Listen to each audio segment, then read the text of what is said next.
I know y'all heard something in the background. Y'all like, what is that? This is, I'm in the music hall playing piano. But a lot of times I didn't have that privilege when I was growing up. So I really want to tell you about my story, my personal testimony of mine of my music career and how I got to a place where I can do the things that I can do. When I was growing up, I loved music. Since I was 6 years old, I played music. I started off on drums and I converted to trumpet. And I had these big, crazy dreams of being a professional trumpet player, a professional percussion player, and playing for Beyonce, playing for Michael Jackson at the time, playing for, at the time, Truth Hurts, playing for all these different artists. And I had a dream to becoming this big instrumental, this big trumpet player. And I was running towards these dreams. I was running. I'm like, yes, I'm going to be this person. I have this dream, and I'm going to fulfill this dream of mine. But when I was 11 years old, I actually hit an obstacle in my life, and my doctors found out something was wrong with me, like something. I'm not learning things as fast as others, so they tested me. Found out that I had dyslexia and ADHD. And they placed me in these classes, these special education classes, all of them special education classes. And I didn't have the privilege to do the things that everybody else could. It was things like I couldn't go to the restroom like everybody else could. If somebody raised their hand saying, hey, can I go to the restroom? I use the hall pass and go to the restroom. I couldn't do that. If I had to go to the restroom, I had to raise my hand, and everybody in the class had to go to the restroom. I couldn't go to lunch like everybody else. I couldn't just walk out of class like everybody else. I didn't have the privilege like everybody else did. And it was a lot of, I can't do this. You can't do this because you're dyslexic. You can't apply for colleges because of you're dyslexic. You can't do this because you're dyslexic. It was a lot of things that my teachers and doctors said that I couldn't do. And I remember this specifically, what he said. He said, he may never, that was me, he said, he may never be the same as everybody else. He may never apply for colleges. The only future that this person have is working at McDonald's, or barely even working in any fast food restaurant, because I couldn't read. And it was a lot of things that I couldn't do, or they said that I couldn't do.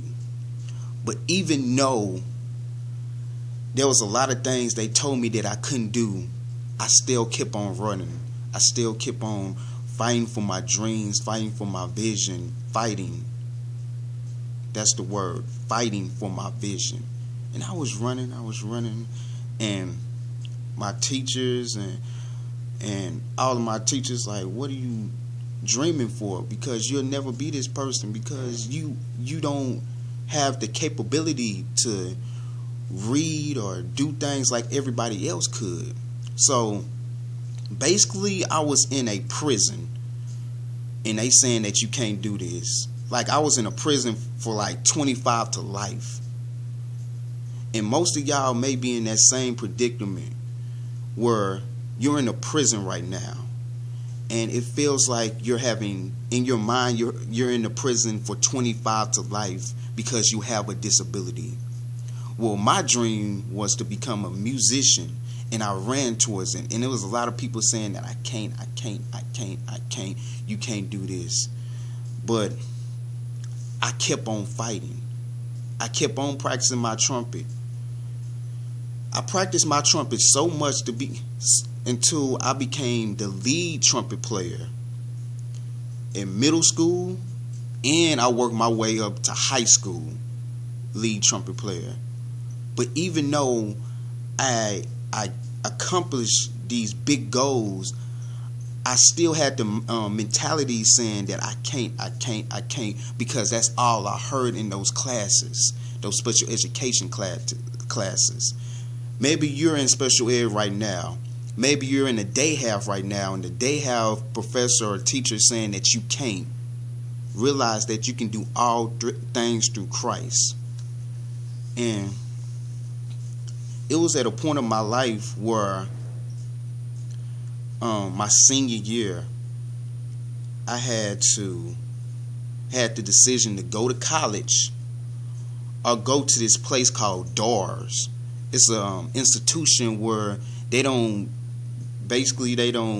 have you go to college. They just find you a job and just teach you how to work in different locations, and they just give you a job and go. They don't care about your future. They don't care about your dreams.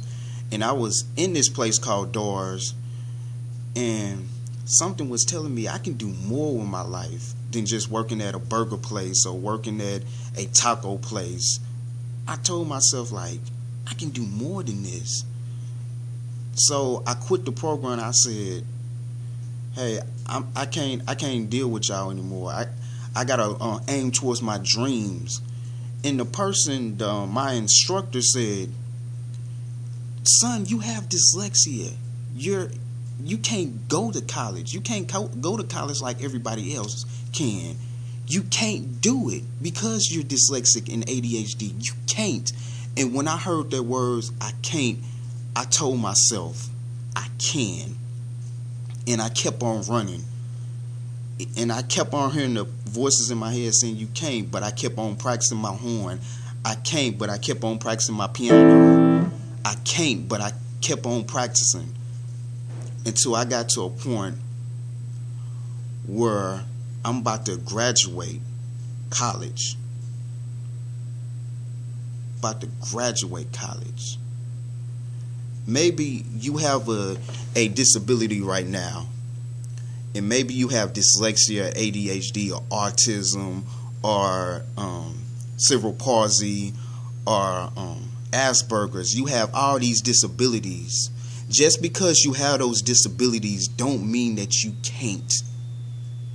Because Jesus said that you can, and it's through him that you can. When you fight with prayer. You pray every single day, and you fight the good fight of faith. And you pray every single day until it happens. And faith without works is dead. So you have to practice your craft every single day. If you have a dream, you have to go towards it, run towards it. Even though it may be hard, you have to fight the good fight of faith. You gotta fight. You have to make a liar out of these people that said that you can't. Because in Jesus, you can do all things through Christ. So this is determined. That was my testimony, and I am a living witness that God works. I'm a living witness that your dreams can come true. You just have to run towards it. Anything that you want in life, you have to run towards it, and you have to take it. Don't never let nobody tell you that you can't. So this is determined, and God bless.